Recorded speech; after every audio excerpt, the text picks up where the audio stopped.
nations, one land, decades of bloodshed. But how did it all start? What keeps this fire burning?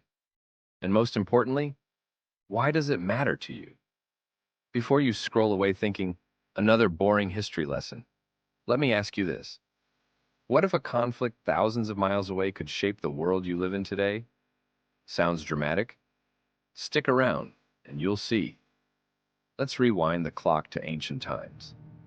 Imagine the land of Palestine, situated between the Mediterranean Sea and the Jordan River, a melting pot of cultures, religions, and empires.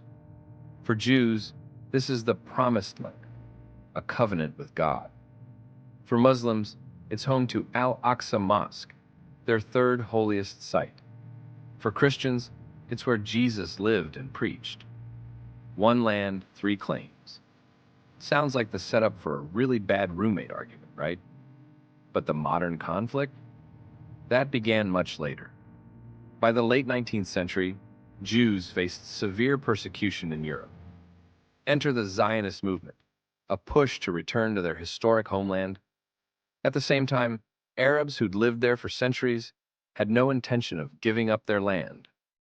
Now, you'd think someone could just step in and mediate, right? Well, then came World War I, and things got messy.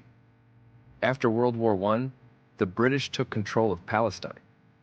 Here's where things get spicy, or should I say, messy. The British made two conflicting promises, one to the Jews, supporting their homeland, and another to the Arabs, promising independence. Spoiler alert, they couldn't keep both. By the 1930s, Jewish migration to Palestine skyrocketed, especially as Nazi Germany rose to power. Tensions exploded between Jews and Arabs over land and resources. And when World War II ended with the horrifying Holocaust, global sympathy for Jews reached its peak. The United Nations proposed a solution. Split the land into two states, one for Jews, one for Arabs. Okay, imagine you and your siblings share a room. Now your parents walk in and say, "We're dividing, half for you, half for your sibling, but we're keeping the best corner for ourselves." Fair? Not exactly.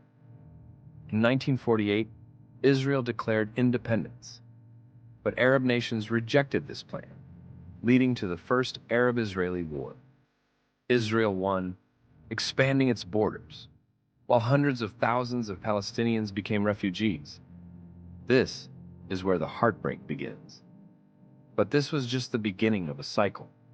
Violence, war, and shattered dreams. Fast forward to 1967, the Six-Day War. Israel, surrounded by hostile neighbors, launched a preemptive strike and captured even more territory, including the West Bank, Gaza, and East Jerusalem, areas Palestinians had hoped would form their future state. Now imagine, you lose your home, your job, your country, and the world just watches. Wouldn't you fight back? This is where militant groups like Hamas emerged, vowing to reclaim Palestinian land. Israel responded with military force, building settlements in the West Bank and enforcing blockades on Gaza. The result? Generations of mistrust, fear, and violence.